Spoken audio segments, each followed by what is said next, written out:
Olá, tudo bem? No último vídeo nós configuramos aqui o nosso espaço de trabalho para começar a trabalhar no primeiro projeto.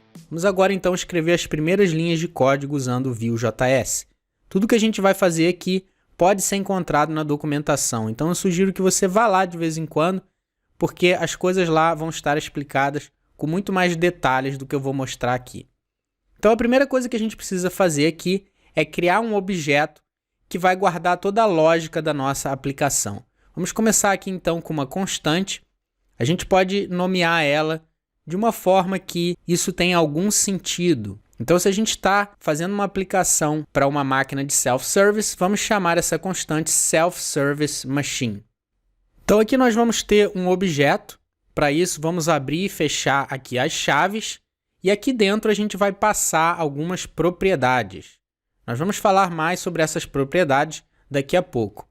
Mas antes da gente começar a adicionar essas propriedades, a gente precisa que o Vue.js inicie a nossa aplicação.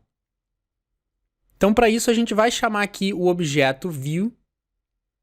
A gente pode fazer isso porque nós já carregamos o script no nosso arquivo HTML. Então, a gente aqui pode chamar esse objeto Vue. Aqui a gente vai usar um método chamado createApp. Isso é uma coisa que talvez possa ser um pouco confusa no início, mas é sempre igual. Então, depois que você se acostumar com essa estrutura aqui, isso aqui vai ficar bastante simples. Então, vamos aqui usar simplesmente esse método createApp. E agora, como argumento, a gente precisa passar qual é o objeto que está guardando a lógica da nossa aplicação. Nesse caso, é esse objeto que a gente acabou de criar aqui em cima. Então, agora a gente vai chamar um método chamado mount para inicializar a nossa aplicação. E aqui, como argumento, a gente precisa passar qual é o elemento HTML onde a nossa aplicação vai rodar. Voltando aqui para o HTML, a gente pode ver que a gente tem esse elemento aqui que tem o ID app. Se a gente fechar, a gente pode ver que não tem mais nada aqui dentro do nosso body, a não ser as tags de script. Então esse aqui é um bom elemento para servir como um parent element aqui da nossa aplicação, porque tudo aqui na página está aqui dentro. Então aqui a gente vai passar um seletor CSS, a gente pode usar, portanto, hashtag e o ID que é app. Ok, então isso é tudo que a gente precisa fazer para inicializar a nossa aplicação. Uma coisa importante de mencionar é que essa daqui é a forma de fazer no Vue 3. Muito bem, então aqui dentro desse objeto nós vamos colocar toda a lógica da nossa aplicação. Qual é a coisa mais importante que nós temos aqui para começar? Vamos voltar aqui no Google Chrome. A coisa mais importante aqui são os dados dos produtos, né? A gente precisa apresentar aqui os produtos com os preços, as fotos e etc. Esse é o nosso foco aqui, para que os clientes consigam escolher os produtos e a gente consiga calcular o total do pedido.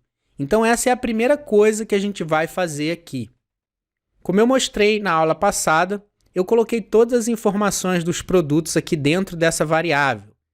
Eu fiz isso só para ser mais fácil para a gente trabalhar localmente, mas normalmente, como eu falei também, isso viria de uma base de dados. Então, se por acaso eles quisessem adicionar um novo sanduíche no menu, eles poderiam fazer isso pelo back-office e a aplicação seria atualizada automaticamente. Mas para agora, para esse exemplo, vamos usar aqui essa variável que vai facilitar bastante as coisas.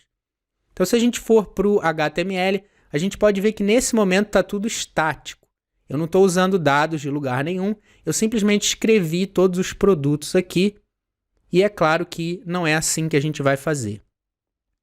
Então, vamos usar os dados da nossa variável para gerar os produtos na página.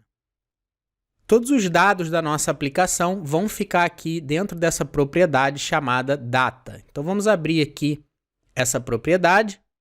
Isso aqui, na verdade, vai ser uma função. A gente vai ter outras coisas aqui dentro desse nosso objeto, como métodos, mas no caso aqui da propriedade data, a gente precisa que ela seja uma função. Então, data, vamos abrir e fechar os parênteses, abrir e fechar as chaves. Então, essa daqui é a função que vai retornar os dados da nossa aplicação. Então, vamos incluir aqui o return e essa função vai retornar um objeto. Então, esse aqui é o objeto de dados da nossa aplicação. Como eu falei, isso pode parecer um pouco confuso agora no começo, mas sempre vai ser igual. Então, só para recapitular aqui, nós temos esse objeto chamado Self-Service Machine, que é o que vai carregar toda a lógica da nossa aplicação. Dentro dele, nós temos uma propriedade chamada Data, que é onde a gente vai guardar os dados que a gente vai utilizar. Então, tudo que a gente colocar aqui dentro desse objeto, a gente vai ter acesso a isso pela nossa aplicação. Então, vamos fazer um pequeno teste aqui para começar. Vamos criar uma nova propriedade, vamos chamá-la Message. Vamos testar aqui uma mensagem. E aqui a gente pode atribuir um valor a essa propriedade. Vamos colocar aqui Hello World para fazer um teste rápido. E agora que a gente tem isso, a gente pode usar isso como se fosse uma variável dentro da nossa aplicação. E como que a gente pode fazer isso? Se a gente estivesse trabalhando com JavaScript puro ou Vanilla JavaScript, a gente teria que selecionar um elemento HTML, por exemplo, usando getElementById, e depois mudando o inner HTML desse elemento. Mas no Vue.js não é assim que vai funcionar, vai ser na verdade muito mais fácil, porque o nosso HTML agora foi transformado em um template. E isso vai deixar o nosso código muito limpo. Então, vamos voltar aqui para o arquivo HTML e vamos lembrar que toda a nossa aplicação está dentro desse elemento que tem o ID app. Então, tudo que tiver aqui dentro vai ter acesso às nossas propriedades, aos nossos dados.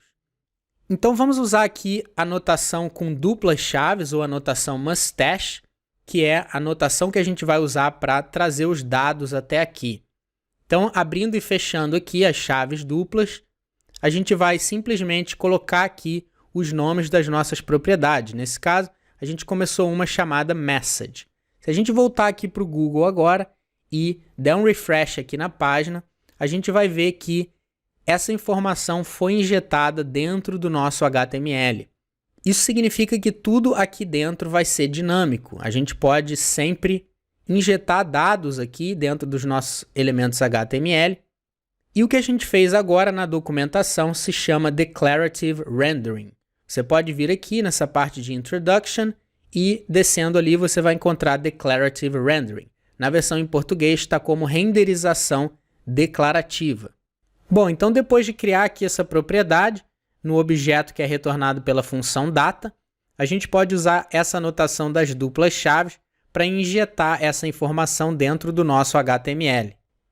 Muito bem, então agora que a gente já sabe como criar propriedades para os dados da nossa aplicação, vamos começar aqui a trabalhar nos itens. Porque se a gente voltar aqui para o Visual Studio Code, a gente vai ver que eu coloquei tudo aqui estaticamente dentro do HTML. E se a gente quiser incluir algum produto ou mudar algum preço, a gente vai ter que vir aqui dentro do HTML, encontrar esse produto e mudar. E é claro que essa não é a melhor maneira de fazer isso. Então, voltando aqui para o scripts.js, como eu falei, eu criei aqui essa variável para carregar aqui os dados dos produtos. Na próxima aula, a gente vai importar essa variável aqui para dentro da nossa aplicação para a gente começar a trabalhar com isso. Te espero lá no próximo vídeo.